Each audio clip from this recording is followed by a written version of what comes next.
Todd drummed his fingers on the steering wheel as he pulled his truck off Main Street and headed toward the east side of town. Maybe he should have skipped the cupcake and subsequent sugar rush when he was going to be heading to bed in a few minutes.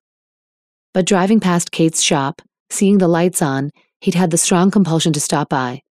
Sure, begging for a free cupcake was the usual excuse, and he'd topped it off with the concern of any more vandalism, but there'd been more to it. With his brothers getting married and things dying down a bit, he hadn't seen Kate as much, hadn't realized how much he missed seeing her. Which was a little weird. It wasn't like he lacked female companionship by any means, but Kate was the only woman who'd been consistent in his life, the only woman he'd never let himself imagine what she'd be like in bed. Well, until that night he and his brothers had to break up Ellie's bachelorette party.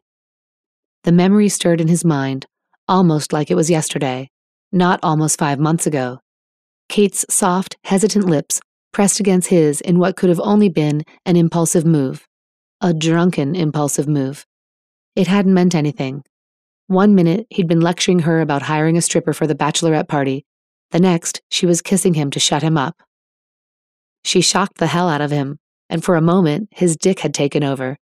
She wasn't Kate. She was a sexy woman kissing him, and he'd almost started to kiss her back, had almost taken control of the oddly chaste kiss and shown her what a downright dirty one was like.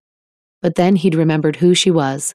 Kate, the girl who'd been a few years behind him in school. The girl who'd grown into a bubbly woman who was everyone's friend, including his. And like hell, he was going to screw with that. So he'd set her aside, paid her tab, and hauled her drunken ass home. Sure, there'd been more times over the years when he'd thought Kate might nurse a bit of a crush on him, but he'd dismissed it. He was a fireman. Half the girls in town got wet when they saw a fire truck go by. If she'd had some kind of crush, it was probably some misguided hero worship he wasn't all that worthy of. He certainly wasn't going to take advantage of it. Still, the kiss with Kate had never really left his mind, and sometimes, when he saw her, it was the first thing he thought of. It bugged him. He didn't want to think about how ripe and pink her mouth had been, delicate like a flower whose petals he wanted to crush with his mouth. Todd sighed and tightened his fingers around the steering wheel. And yet here he was thinking about it again. So weird. He shook his head to rid the image, firmly placing Kate back in the friends section of his brain, the side where mostly men and sisters-in-law lingered. Asking her to dinner tonight was just to reaffirm that their friendship was on the level it should be. Just friends. His brows drew together as a thought hit him. Kate had seemed almost panicked when he'd asked her to dinner. What if she'd been thinking he was asking her on a date, like a real date and not a friend thing? Shit. No wonder she'd looked like she was ready to faint. Todd pulled into the driveway of his house and stared out into the fenced backyard and trees beyond. Well, he'd just have to put her worries to rest at dinner. The last thing Kate wanted to do was get involved with a guy like him, though she was far too smart for that. Maybe at dinner, he'd beg her to share some baking secrets.